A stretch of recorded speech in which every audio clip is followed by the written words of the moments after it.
Everyone. My name is Janya Stout. I'm the president of Prime Capital Retirement and Wellness. I've been in the retirement industry for about 30 years, and I'm super passionate about anything around education from a financial wellness perspective. I also have Avery Burwell here with me. She's one of our engagement advisors from our Success Hub, and she's going to help me by monitoring the chat bar and making sure that I don't just keep talking and not address any questions that you all might have. So to kick it off today, the topic is healthcare costs and coverage, what every retiree should know.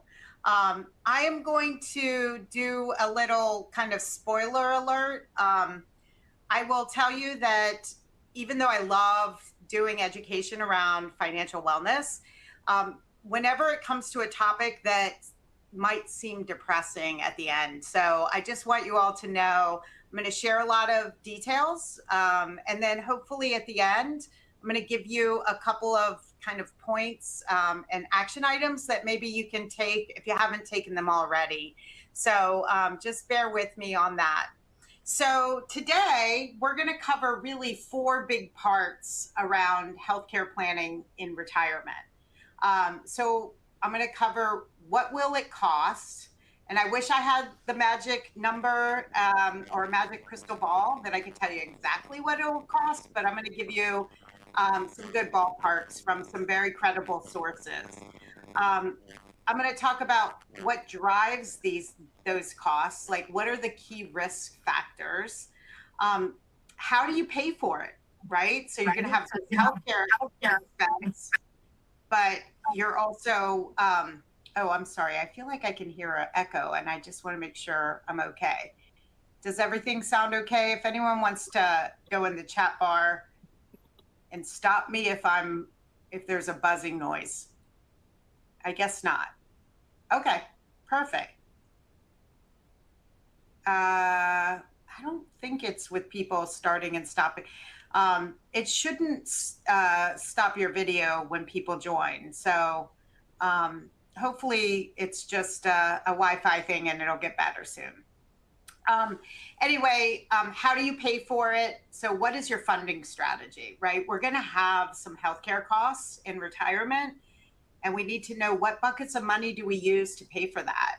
And then let's talk, we're going to share some kind of hidden risks and surprises that might occur that might derail your plan. So drum roll, let me share with you the costs.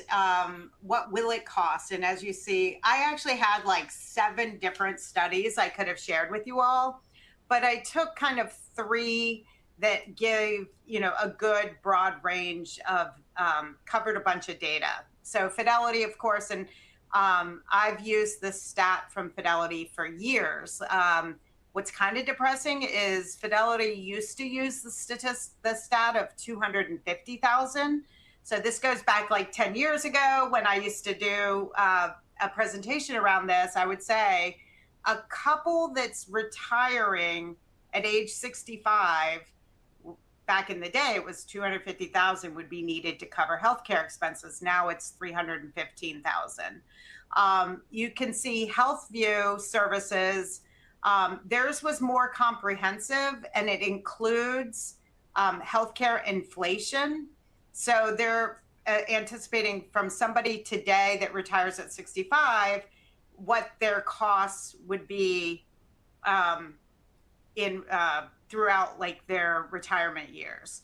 And then Milliman, who is a big pension and defined contribution provider, they have lots and lots of actuaries. So they also modeled this, and they had higher inflation assumptions than some of the others.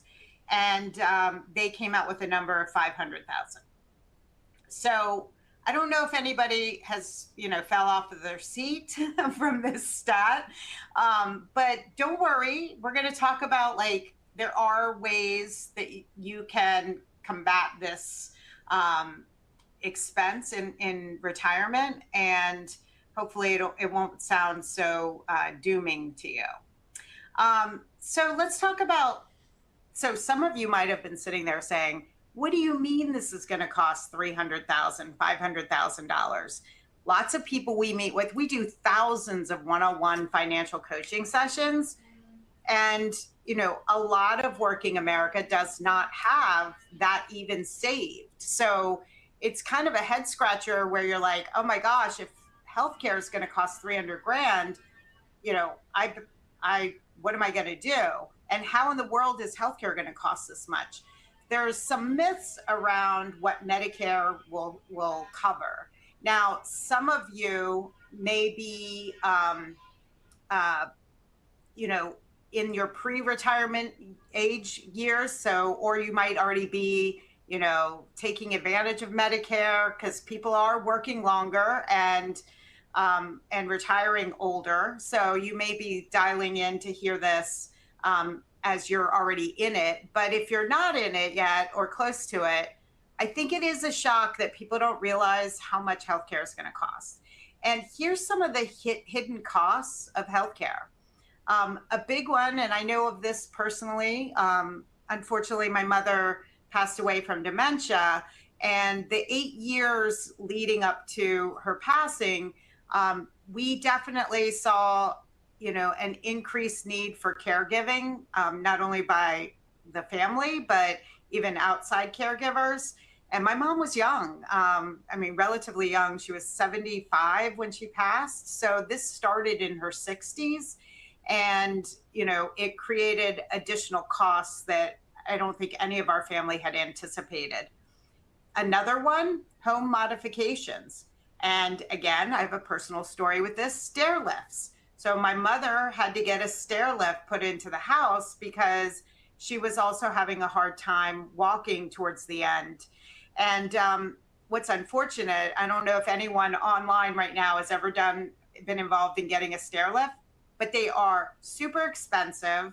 I don't know for sure, but I feel like my dad paid like $6,000 to $7,000 for the stair lift. And then it was only in place for a year or two before she passed. And then we had to get rid of it. And I was trying to sell it on like Facebook Marketplace and places like that. So anyway, these are like the hidden costs of getting older and healthcare costs. A lot of people have to redo their doorways. I have a friend whose mother, was in a wheelchair, so they had to widen all their doorways. So these are home modifications that you don't really think about as a healthcare expense, but it really is. Hearing, vision, and sensory decline. Hearing aids, my dad was a retired veteran in the Army, so he gets his hearing aids paid for. But if you don't have something like that, the hearing aids are not covered by Medicare, and that can run you anywhere from $2,000 to $6,000. Glasses, and then here's really an interesting one. Years ago, I sat through a presentation from MIT Age Labs, and they opened up with the audience and they said, what do you think the biggest expense for retirees is going to be as it pertains to healthcare? And nobody got it right in the audience, but it was transportation costs. So I found that really fascinating because MIT has done a lot of studies on this, but people lose their ability to drive and they've got to either hire private transportation, medical transport services if you're very sick, and then caregiver transportation. So again, these are hidden costs that people don't generally plan for. So what is driving those particular costs? There really are three big drivers. One is inflation. So costs rise whether your health changes or not. So even if you're super healthy or, you hit a little bump in the road as you're in retirement, even though, what you need isn't that, like today, doesn't seem super expensive. Let's say hearing aids. By the time we go to retire, some of you, depending on if you're 20, 30 years away or 10 years away, maybe you don't need those hearing aids till you're 85. So inflation is going to eat into that number. And that's why that number is so big, because inflation. And that's why you saw that Milliman number was almost double of Fidelity's, because Milliman factors in inflation. Longevity. So it's really great news. Medical system has gotten way better and we're living longer. But the challenge with living longer is, once we get into our 90s, unless you're super lucky, you're going to need additional care. It's just kind of as you age, and I'll show you a slide here next, you're going to see the increased need for expenses, and healthcare will go up at, every decade that you continue to live. And then long-term care, the biggest single financial shock. And I have a whole section on long-term care. I do think that it's something that,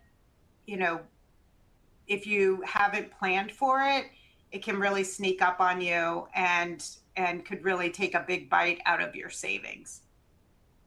So this is a JP Morgan report, and this shows the rising cost of healthcare and retirement. And all I wanted to show here was the difference of somebody at age 65, and then fast forward to that somebody at age 95, so in the year 2056. This is showing the impact of inflation.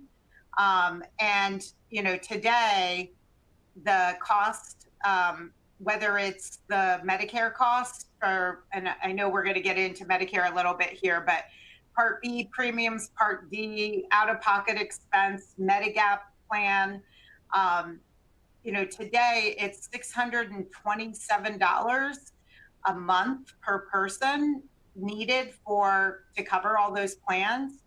And then JP Morgan is factoring in inflation and saying that at age 95, it'll be $1,718 per person. So again, a lot of this has to do with inflation. So first of all, if you're looking at your account balance and you're thinking, oh my gosh, how am I going to do this? Just remember, you've got time hopefully on your hands for your investments to hopefully continue to rise. You've got time to actually still start saving. So, just because we're showing you inflated numbers for the expense side, we can't show you how your account balance is going to grow over the next 20, 30 years. But just know that hopefully your balance will be bigger by the time you need it. All right, so how do you pay for it? So a couple of things that I like to highlight is kind of this 3-bucket strategy, where at the foundation of healthcare expense, we're going to use that as your predictable costs and what we know is coming. So we know that, most individuals are going to take advantage of Medicare, Part B and D. Most will get Medigap Advantage premiums, and then you're going to have routine doctor visits. So how do you fund your predictable costs? I will go over here in a minute. But that predictable costs, I think we know that we're going to have these expenses just to make sure that we continue to have the healthcare that we need. Expected costs are basically like co-pays, deductibles, prescription drugs. That's a big one, even though we're a little uncertain in the sense, we have seen the administration do some big pushback to the medical community on prescription drug prices. Who knows where that's going to be 20 years from now, but hopefully it'll start to go down, not go up. And then how would you fund those expected costs?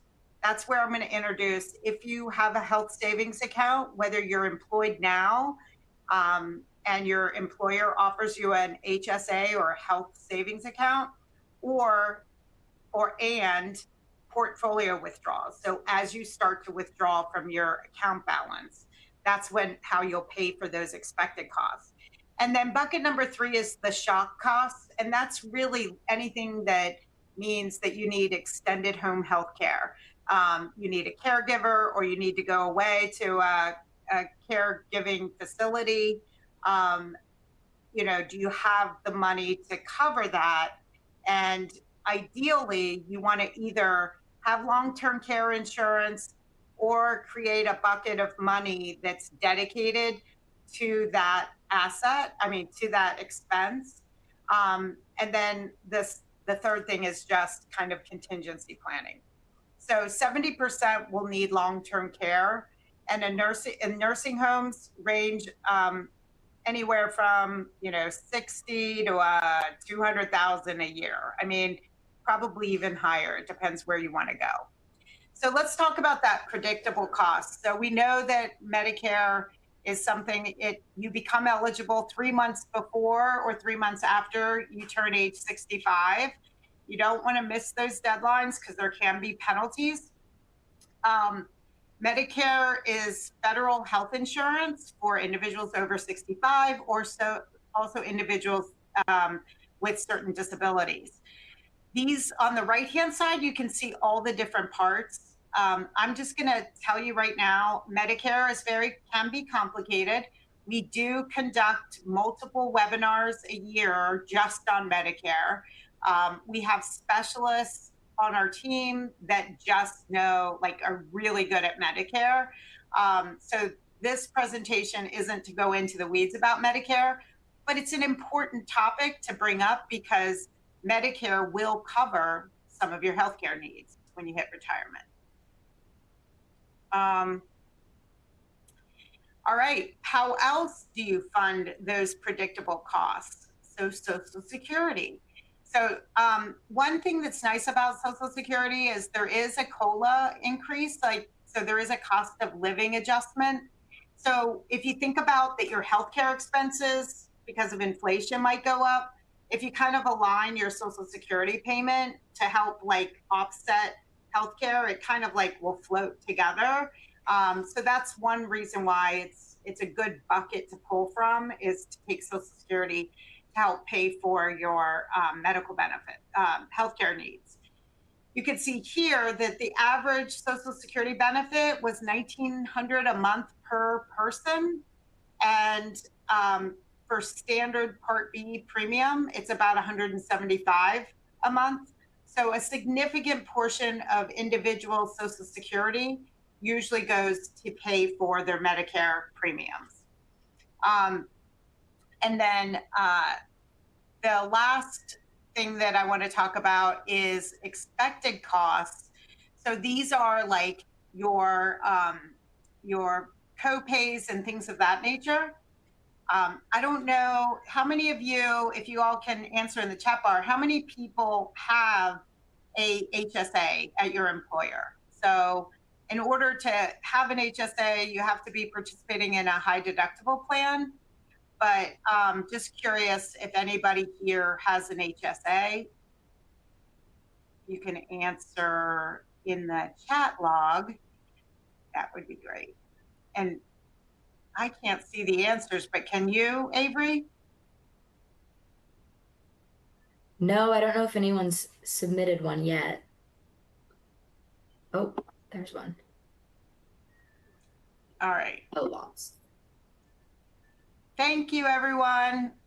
Good. I just wanted to make sure that some people had the HSA. I'm a huge fan of HSA. We actually do a dedicated webinar about HSA as well. But HSA, your employer has to offer a high deductible plan. If you're participating in it, it can be one of the most powerful savings vehicles you have to cover healthcare expenses in retirement.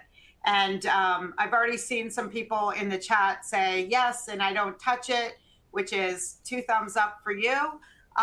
The reality is not everybody, the theory of HSA is you save in this high deductible plan, you save in the HSA to help offset some of the costs of your deductibles. If you're healthy or you don't go to the doctor a lot, you want to protect that balance as much as possible. I know for me personally, every copay, things like that, I just pay cash for, because your HSA money is worth so much more because it goes in pre-tax, or not even pre-tax, it goes in tax-free. It grows, if you're investing it, it grows tax-free, and then withdrawals for healthcare are tax-free. So, I mean, there's no other place that you can go and stash away money that doesn't get taxed, like an HSA. Now, also, there's a lot of different kind of strategies, and one is what I mentioned was, try not to touch that HSA balance. Make sure you invest it. We actually have a financial wellness survey going on right now. If you look on the screen, it'll be on the right hand side. I would love if any of you could just click on that later and fill it out. It takes no more than 60 seconds. But what I'm seeing already in the results is a lot of people, I'm happy to say, are starting to invest their money in the HSA. So if you do want it as a long-term strategy, make sure you inquire about who the provider is. Does it give you the ability to invest? Now, don't get too risky, because what if you need that money? But there's, a good balanced way to do that. And then lastly, don't forget that if you're enrolled in Medicare, you can't contribute to the HSA. So try to put that money in now. Next is portfolio withdrawals. So you have your 401k savings, you might have some other savings as well, and you have your HSA, hopefully. So we know we've got expected costs that are going on. These are premiums, co-pays, doctor visits, etc. And somebody said there's an echo again. All right, hopefully it calmed down. But the strategy you want to do is you want to use your HSA money first, then dip out of your taxable accounts, and then your tax deferred accounts. So a taxable account would be like if you have a brokerage account somewhere.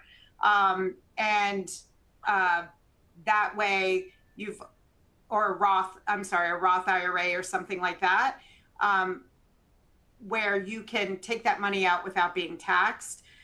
Lastly, you would want to pull for healthcare expenses from your tax deferred money, which would be your 401k if you were in pre-tax. The reason is, and you want to look at, this is really around financial planning. So it's hard to do this in a quick webinar, but you want to look at, while you're in retirement, what is your income that you're pulling down? If you take money out of your HSA or the accounts that have already been taxed, like Roth, that's not considered income. So that keeps your income level, income in retirement low. And so if you have a big healthcare expense, then you won't get that extra charge on those IRMA. So there's a Medicare premium surcharge if you start pulling out lots of money. And I think it's I want to say it's over 120,000 in a year. But what if you had some major expenses and you're pulling from your 401k? You're going to go over that premium surcharge, and you're going to get dinged, kind of a penalty for it. And it can be pretty big. So just make sure that's why I'm a fan of HSA and Roth, so that you have multiple buckets of money that you can use when you do hit retirement. As far as long-term care, this is a big shock to most people, just on how much it costs. Kind of the right age to start looking at long-term care is kind of in your 50s. Ideally, you want to get it before you've got any health issues, so that your premium and costs aren't so high. But the reality is, some people don't think about it until they're in their 60s. So either way, you want to make sure that you're looking into it. It's not just for short term. You can see here the average duration of care is 3 years, and some cases extend to 5. My mother was a couple of years where we had home health care. She did the health care at home, but we did have long-term care insurance on both my mom and my dad. Maybe it's because I'm in this business and I knew early on that this is what we needed to do. Costs are increasing for long-term care costs. So it's growing about 3 to 5% annually. But don't think that long-term care means you have to go into a nursing home, it can also cover home-based or even informal home health care. Medicare does not cover it, and it only covers like short-term skilled care, not long-term care. So this is something that our advisors at Prime Capital can even help you with. If you want to explore it and look at it, you certainly can reach out to us. There's a link as well to, you'll hear me talk about this in a minute, but to sign up for a one-on-one if you want a financial consultation with one of our engagement advisors. And we're certainly here to help. So what could Jania, derail there's a quick question that I think would be great to just say. Someone is working and contributing to an HSA, but their spouse has Medicare Part A. Are they still able to contribute as a single participant to their HSA? Yeah, if the insurance you're getting through your employer and you haven't gotten Medicare, then you're okay with still contributing to your HSA. And then another question we had was, can you use HSA money to pay for Medicare premiums? Yes. Yep. Okay. That's all I have. All right. Okay. And then I know we only have a couple minutes left, but you can see here, bigger costs than expected, inflation, longer timeline than expected. We're going to live longer, whether you like it or not. It's happening. And then market downturn. There's something, this is about, and this is a topic that you should dial into on our income in retirement sessions, where when you go to retire, that those first 5 years, 10 years of retirement, if you experience a market downturn and you start pulling from your account, it can have a dramatic impact to your nest egg.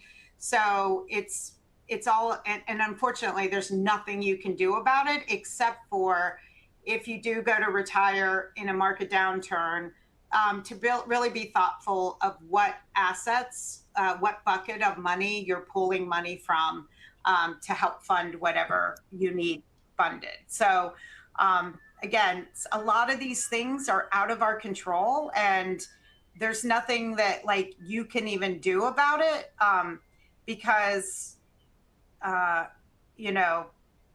it's just what the market's doing and what inflation's doing and things like that. So lastly is just all right, Jania, you just shared a bunch of like all these factors that tell me like, oh my gosh, I'm going to need a lot to be prepared for retirement. We always think about like, oh, what do you want to do when you retire? You want to travel the world? Do you want to start a hobby? Whatever it might be. But now we've got to really put front and center the cost of healthcare. Like healthcare is going to be a big expense for you. So how do you kind of fix that and tackle it? You want to plan for everything that is expected, cover the basics. And again, a lot of that's going to come from your Medicare. If you've got an HSA, get in it as soon as you can when you're eligible for it, and try not to touch it if you can, and also invest it. Be tax efficient when you do pull that money down. If you know you have a big healthcare expense, make sure you're pulling from the right buckets of money while you're in retirement. And then protect against the unexpected. And that's really insurance. That's all about long-term care insurance. And there are some other really elaborate insurance products that can help you insure against big expenses in retirement. I'm not the right person to tell you all about that specifically, but we do have an amazing specialist on long-term care and other insurance in retirement if you needed it. Lastly here's the QR code. If you have your phone handy, you can put your camera on that, and that takes you right to a link to sign up for a one-on-one, a 30-minute session. There is no cost for this. This is what we do. We are fiduciaries here, meaning that any advice we give is in the benefit of you. We put your interest ahead of ours. We're not here to sell any products. So again, we just want to help you succeed. So these are some of the things the Success Hub can help you with. We can help you even beyond things we talked about today, like help you roll over some old 401k money that you've been meaning to do financial planning, things like that. If you have to decide between Roth and pre-tax, because you heard me talk about Roth a couple of times, it's where we spend a lot of our time when we meet with individuals, is helping them really think through, are they saving in the right tax bucket? Should they be pre-tax or Roth? And then lastly, hopefully a lot of you are repeat attendees. Here are topics for the year. You can see past webinars as well as future webinars here. And if there is ever a topic that we can help you with, or you think we need to spend more time with, please, like on the survey that you're going to get at the end, let us know. We want to make this as impactful as possible, because we truly are focused on helping you with your financial stress. So with that, unless Avery, are there any other questions? No, I think majority of them got answered either through the chat or over the webinar. So great. All right. Well, thanks everybody. I appreciate you taking the time to learn more about this important topic. And next month we have the Guardians of Your Legacy, Your Blueprint for Estate Planning Success. We actually have an estate attorney who's going to be presenting that. And I think that's also a really critical topic that most people should listen to. So hope to see you all next month. Thanks again. And please take our survey, the Financial Wellness Survey. Our goal is to get over 1,000 people this year, and we're tracking for it. So if you can get us that feedback, it really does help us build out our financial wellness programs every year. Have a great day, everybody.